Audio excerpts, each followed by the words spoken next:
Hello and welcome to the St. Louis Goalkeeping Academy's instructional video on tips for taking crosses and corner kicks.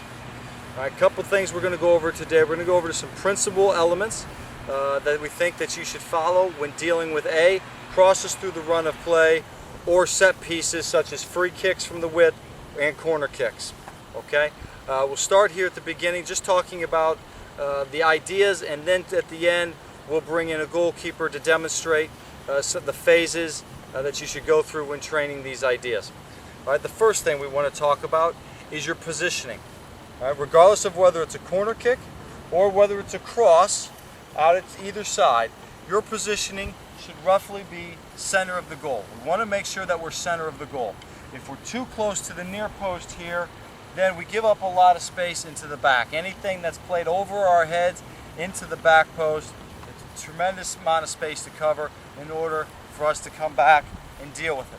If we play too far to the back post here, closer to the back post than we would the near post, we give up a lot of space in front of us for forwards who are looking to dive in, to streak in at the near post and just get a quick little flick of the head of the ball on. So we want to make sure that you kind of split the difference. It's always about being neutral. You want to play neutral. All right, so we're neutral would be just about even position between the two posts. Now, let's say in terms of, now we got ourselves even. Let's say the ball is out to our left side out here. One fundamental mistake we see a lot of goalkeepers make in terms of their positioning, even though they're neutral, they're center of the goal, is that they're turned completely here to face the ball. All right? This poses a big problem, especially when you get to the higher levels. Because let's say a ball is played to the back post with your positioning here. You've got two problems right now. The first problem is, because our hips and shoulders are facing this way and our head is facing this way, we have no ability to see what's going on in this space behind us. In order for us to find out, A, where the spaces are, and B, where players are making runs into those spaces, we have to physically turn our head all the way back here to see, which takes our head away from the ball. All right? The second problem with this is if a ball is played into the back post for here, before we can even start to go to that ball, we have to take this step. Because when you go for a ball at the back post, you never want to back up this way, you never want to back pedal, because the weight gets shifted onto the heels from here. All right? When you start back pedaling, the head comes back, the shoulders lean back, the weight goes onto the heels, and now, all right, it's impossible to try to jump off your heels. All right? You have no ability to jump off your heels like you do off your toes. So the idea here is if a ball is coming over our heads, we got to make this one primary turn before we can even start to cross over and move to this back post to go get the ball. So it's an extra step that we will eliminate just by starting what we call open. All right, if the ball's on the left side, you want to be not quite facing directly forward, but I would say turned just about 3/4, where the right foot is just slightly ahead of the left foot here. This way, I have the ability, without ever having to turn my head, I can just look out of the side of my eye here, out of my peripheral vision. I can see where all the spaces are. I can see where all the players are, what players are making runs to, and at the same time, I can look here and I can see everything that's going on here. I can see the flight of the ball, where I need to be, no problem. Again, so it's about being in a neutral position here, not here, because we only are able to see this portion of the field in front of us, not this portion of the field in back of us, and we're going to have to take an extra step before we're going to start to approach the ball. So we get ourselves neutral here. We've got a good start position here. Now the next fundamental principle, and this is fundamental, okay? When the ball is served in, this ball from your left side, unless the ball has gone past you to the back post, everything from straight ahead of you, maybe just a little bit, maybe a little bit to this side, you must drive up with the right leg. Balls served from the left side, drive up with the right leg.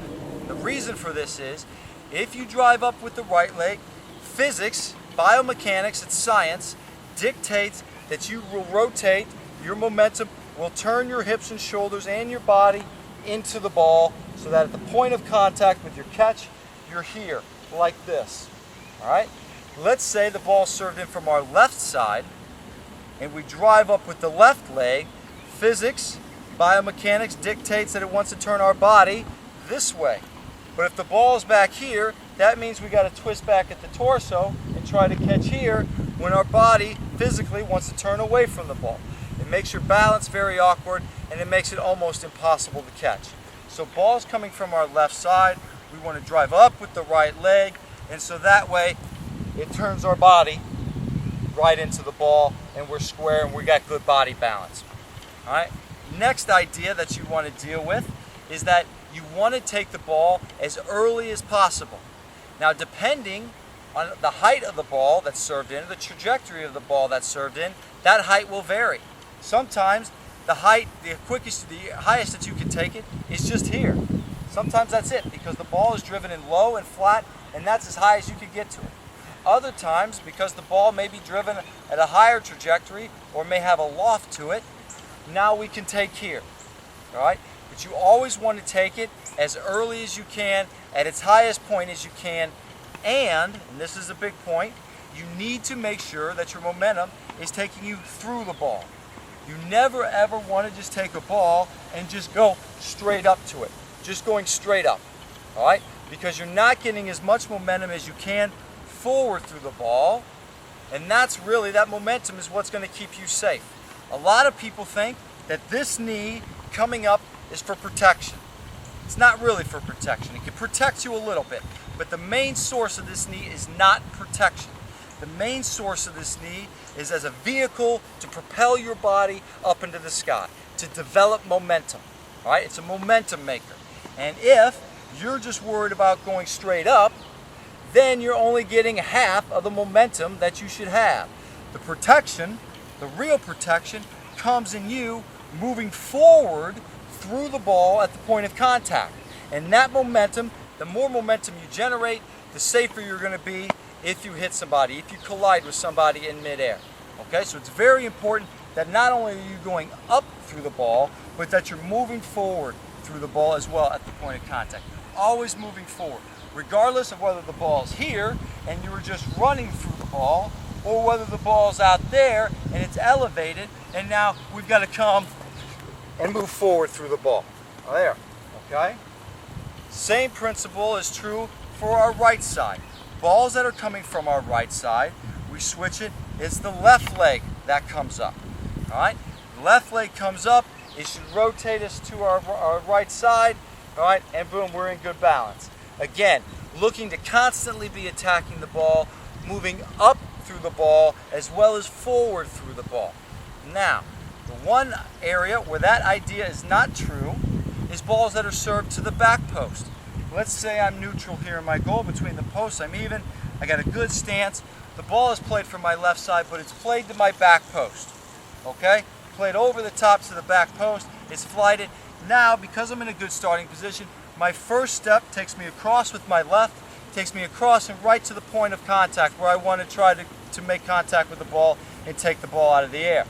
The idea is that if I'm coming here, here, here, and now I want to jump, I'm going to have to drive, bringing the left leg up, even though the ball is coming from my left side, because it's a back post ball and I've got to go up here. All right? Conversely, the same is true for balls from the right. If I'm here, but the ball is driven to the back post, my first step is back across me with the right. We call it a cross step. You're cross stepping here, here, here, here, and now I'm pushed driving up with my right to take the ball over my head at the back post there. So here's what we're going to do. In the upcoming sequences, we're going to bring in our goalkeeper, and we're just going to start to show you a little bit about how you can do this, what the progressions are in terms of training this.